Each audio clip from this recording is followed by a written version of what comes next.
those blue tree-hugging trees and Avatar. Avatar 2. So a few hours ago I got back from watching the latest Avatar movie, Avatar The Way of Water. This is the sequel to the 2009 Avatar film, both of which are directed by James Cameron. For those of you who don't know, James Cameron is a world-renowned filmmaker responsible for films such as Aliens, not Alien, but Aliens, the sequel. He made the first two Terminator films, which are the best and most iconic Terminator films. He directed Titanic, which is also a huge film. Both Titanic and Avatar are two of the most highest grossing films of all time. He is a big budget action movie director. He puts a lot of effort into his films, a lot of time and money. His productions are usually very elaborate or comprehensive. It's no ordinary blockbuster when you're working with James Cameron. And he's also quite the innovative director because a lot of his films push the boundaries of special effects. When it comes to directors, he is a major player. He is an A-lister. I personally really admire James Cameron, and I think he's one of the greatest action movie directors of all time. The Abyss is another film of his that I really like that doesn't get talked about as much as the others, but I'd strongly recommend that if you haven't seen it already. The Abyss is going to come up quite a few times in this review for some particular reasons. It might be an appropriate thing to discuss my thoughts on the first Avatar movie from 2009. Now, the first Avatar film was fairly underwhelming because it was quite cliche, unoriginal and derivative. It had great special effects and great world building, but the characters were paper thin and stale, as was the story and narrative. It contained some very tired environmentalist themes. It was extremely dumbed down and juvenile. It's not a terrible movie, but it's definitely far from a great movie, and there's plenty of issues with it. I wouldn't say it merited a sequel, but James Cameron seems to think that there's an important story to tell here in this universe. And Avatar 2 has been in the pipeline for 13 years now. Despite me and many other people not really having that much fondness for the first Avatar, there has been quite some anticipation for this sequel in the last few years. And this whole time I was actually being very enthusiastic about what James Cameron might have up his sleeve. I love a lot of his movies, so I had a lot of faith in the guy. I thought, okay, the first Avatar was a little bit basic, but now that he's established this world, maybe he can flesh it out in more interesting ways in sequels. No, I had nothing but enthusiasm towards this sequel. Again, it's James Cameron, so it's not going to be your average action movie. It's not going to be a Marvel film, at least I hope it wasn't going to be. So yeah, I went into this film with a positive mindset, and then I saw it. Oh, now, here's the thing. Avatar The Way of Water possesses the exact same pros and cons that the first film did. So much of what I feel towards the first Avatar film is the same as what I feel towards this new one. It offers near enough the exact same experience, and I don't mean that in a good way. Once again, all the special effects and the world building's great, that's all done to perfection, but the characters, the dialogue, and the story are weak as hell. And they're quite fundamental to making a movie work. All the gripes I had with the first one are once again present here, and it's clear that James Cameron hasn't evolved at all, narratively at least, since 2009, which is very disappointing. It took him 13 years only to repeat the same mistakes again. He didn't learn anything, he didn't self-critique, he didn't look for how he could improve things. I guess he just took the immense financial success of the first Avatar as an indication that nothing needed to change. I mean, he's right, because technically by that metric it was a success, a huge success, and supposedly he has a big ego on him, which I do actually like to see in directors. Sometimes it can be kind of cool for a director to have an ego on him, but that's only when they pump out absolute bangers. When they're cocky and they act like a little bit of an arsehole, but they also make great movies. But then it's kind of a little bit fucked when they make a mediocre movie. We cannot let you bring your war here. Now this film is shit. Get off the stage, you disgusting fat fuck. Get off the stage, you disgusting fat fuck.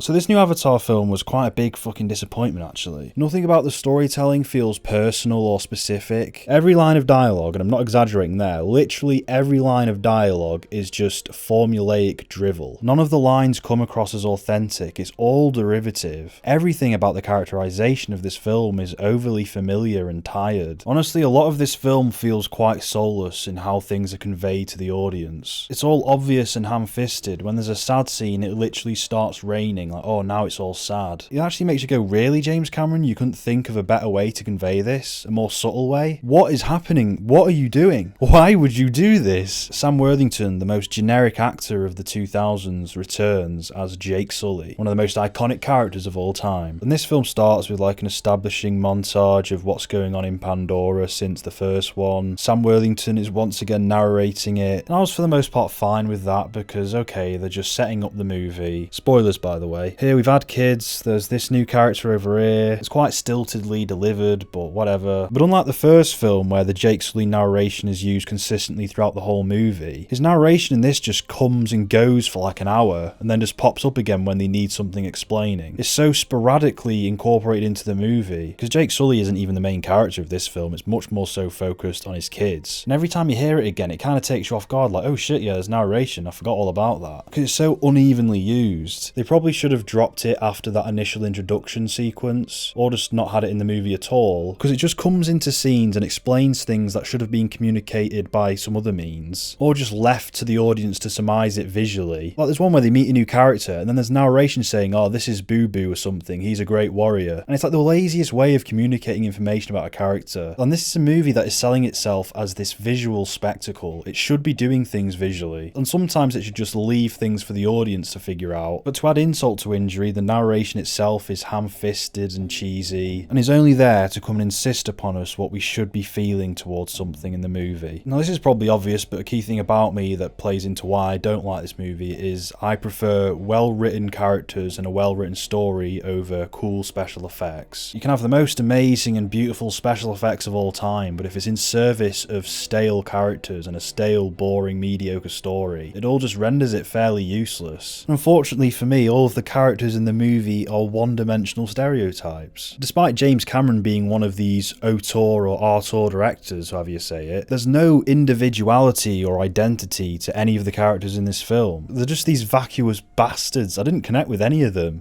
The way of water connects all things. But aside from that, if we just forget about the film's presentation for a minute, this film still has pretty much the exact same story as the first one. It repeats so many of the same story beats, the same themes, the same ideas, only now it's just a different setting. It's now a water setting. It's purely cosmetic. It's not a jungle anymore.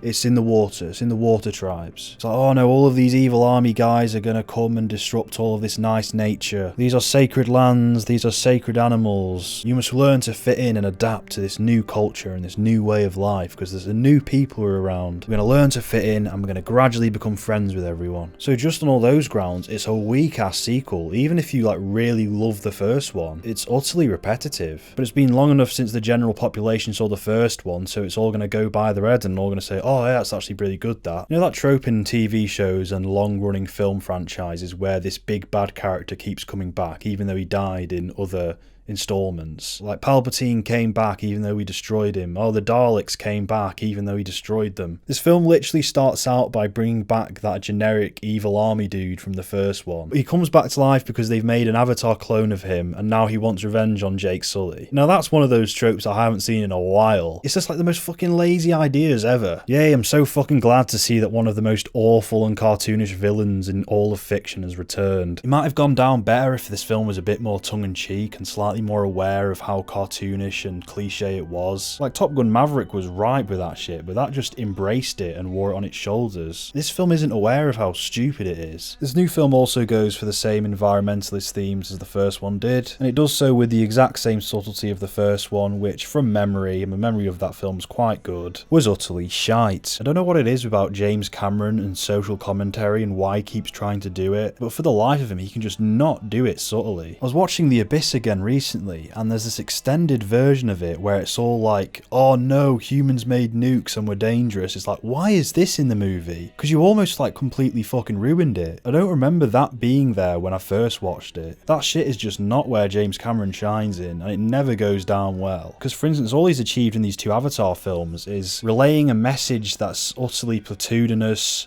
insincere, surface level, army men bad, don't cut down trees. And in this one it's going after whale hunters and harvesting animals for the resources. And it introduces another valuable resource like they did in the first one where it was unobtainium, literally called unobtainium in the first one. And this new one is like this weird golden nectar that stops aging in humans. So yeah, James Cameron has no idea as to why people didn't like that first Avatar film. And he just thought, okay, let's do more of the same shit. Now this film is 3 hours long, but despite its length, a lot of the storytelling also feels very rushed. And this is one of the areas where it differs from the first one, because there was nothing wrong with the pacing and the flow of the first film. It throws a lot of information at you about these new creatures and this new part of the world, but rarely does it stop and allow the audience to bask in any of the ideas. So many of the scenes where the characters are talking to each other feel like they just exist to quickly get all the exposition out to move the plot along and then abruptly cut to the next scene. And for a film that's 3 hours long, it should not be feeling this choppy. There's a few plot beats that aren't properly fleshed out. There's this relationship between that evil army dude and his son, where supposedly we're supposed to believe they bonded over the course of the film, but there's minimal scenes with those two interacting, and when you do have scenes of them interacting, it's far from like bonding. Like, we're supposed to think that these two characters are somewhat getting a bit close, but that's given no time to develop. The worst one was with Jake Sully's daughter being able to control the elements, control the animals under the water, because the film starts to set up her ability to like communicate with Awar, and Awar, for those of you who don't remember, is like the spirit who inhabits the world of Pandora. She kind of is Pandora in a way. She is everything, she's all in nature, she's all one. She's one with the world. It's all dead spiritual. And there's one character, which is Jake Sully's daughter, who seems to be able to like feel the presence of Awar to some extent and like connect with her in some way. And that pays off at the end because she uses these abilities to like control the sea creatures to help her family survive a situation. But there's no proper build up to her being able to do that. It's just vaguely hinted throughout the film that she's got somewhat of a connection to the world. And then she kind of appears at the end and she can all of a sudden just do all of this mad shit, and it's far from thoroughly explained, and that would have actually been a much more interesting subplot. Honestly, pacing wise, this film is quite a mess. Also, there isn't actually a main character. There's no solid primary protagonist to this movie. The closest candidate is probably the second eldest son of Jake Sully. He probably has the most development, I'd say, but ultimately you don't feel like any of the characters had a fully developed arc. It seems at times that Jake Sully is supposed to be one of the main characters, but he doesn't have that much of a significant presence in this movie. Neytiri's also just there, and she just cries and screams the whole way through the movie and just is sad. Her character is just sad mum for 3 hours. There's this human character who's like on the side of the Na'vi called Spider, because he was essentially a human that was raised or like grew up with the Na'vi. So he acts like them and all that. And I don't mean to be mean, but his actor was trash. There's like nothing convincing about any of his lines. It was utterly ham. There's been absolutely no effort put into the characters of this film. Literally, the most compelling character in this film is this fucking alien whale. There's also, and like, fuck me, this was atrocious, but there's like an Australian character who's this alien whale hunter who harpoons these whales. And it's just this one-dimensional, evil Australian stereotype. And it's fucking awful. It's grating. But anyway, now it's time for the positives.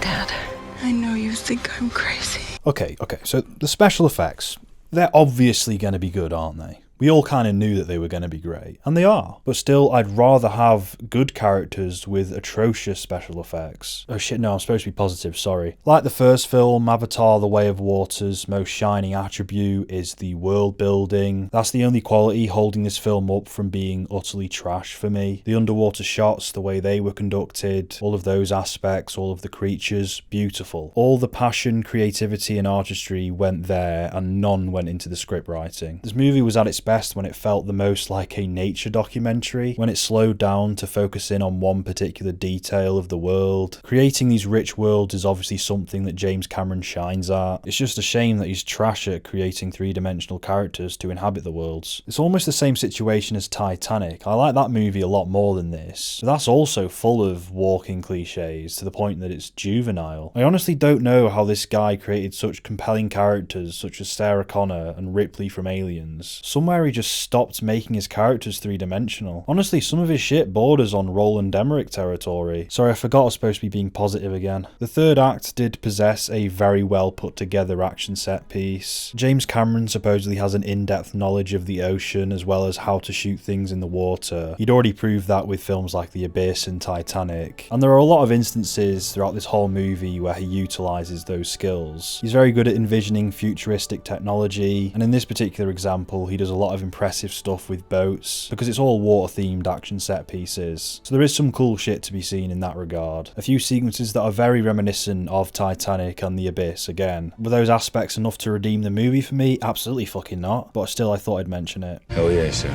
There's this one like really stupid moment near the end of the film where essentially the good guys have the opportunity to kill the evil army soldier guy. There's literally a point where they've essentially got him cornered 2-1 and they don't take him down. And before that there were 2 instances where the character had the jump on him and they didn't use that. They just walked up and said, "No, stop!" Like just sneak up behind him and put a knife in the back of his head. Like I'm not usually the guy who does this stuff where it's like, why didn't you just do that? Like why? Oh, it's some logical error there in this movie. You know, like those people like, why did that explode? Why did that happen? That doesn't make sense. Usually I'm not like that. But this was so like in your face. Why the fuck are they not just doing that? That was just so fucking stupid. One thing that I can be nitpicky about now, there's a bit near the start of the film where it cuts to black and it says 3 years later, and it's in this like one of the most basic fonts you could think of. It's like a font that's on the same level as basic as Comic Sans. It's that biblical one. I'm pretty sure I've got it in Premiere Pro, but I like hate using that because it's so like it's the shit you find in Word, and I'm pretty sure it's the same one that this film uses when it's like 3 years earlier. And honestly, I kind of chuckled to myself in that instance. It's one of the most expensive movies ever made, and it's just like 3 years later.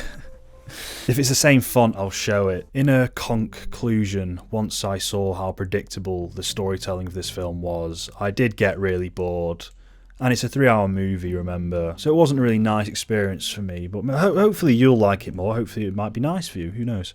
It perpetuated all of the flaws of its predecessor and then added more on top of that. Retreaded the same narrative, only this time the storytelling was much more haphazard and rushed. So ultimately it's just an inferior version of the first one, and the first one wasn't even that good on its own. It's an uninspired movie with stale storytelling tropes that just has a nice, pretty coat of paint over it. I did try to get invested with the movie, particularly when they slowed down to focus on the like underwater elements, the underwater wildlife, but it just wasn't enough. But anyway, that's that. I still love James Cameron. I'm not really that pissed off with him. He's still a fucking great director. It's just that this is easily his worst film that I've seen of his. I actually thought I was going to like this film as well.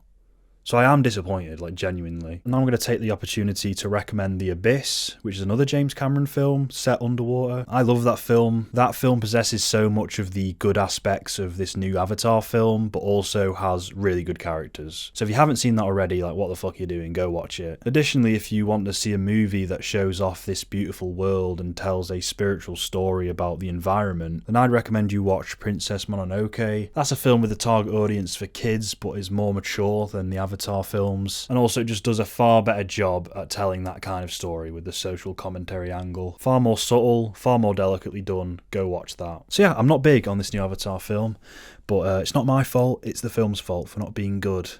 I only see what's there. I haven't looked at any other reviews. I'm curious to hear what everyone else thinks. Maybe I'm wrong again. Man, AWOL going to be pissed off at me for this one. Get off the stage, you disgusting fat fuck. Get off the stage, you disgusting fat fuck. Get off the stage, you disgusting fat fuck. Get off the stage, you disgusting fat fuck. Get off the stage, you disgusting fat fuck. Get off the stage, you disgusting fat fuck. Get off the stage, you disgusting fat fuck. Get off the stage, you disgusting fat fuck. Get off the stage, you disgusting fat fuck.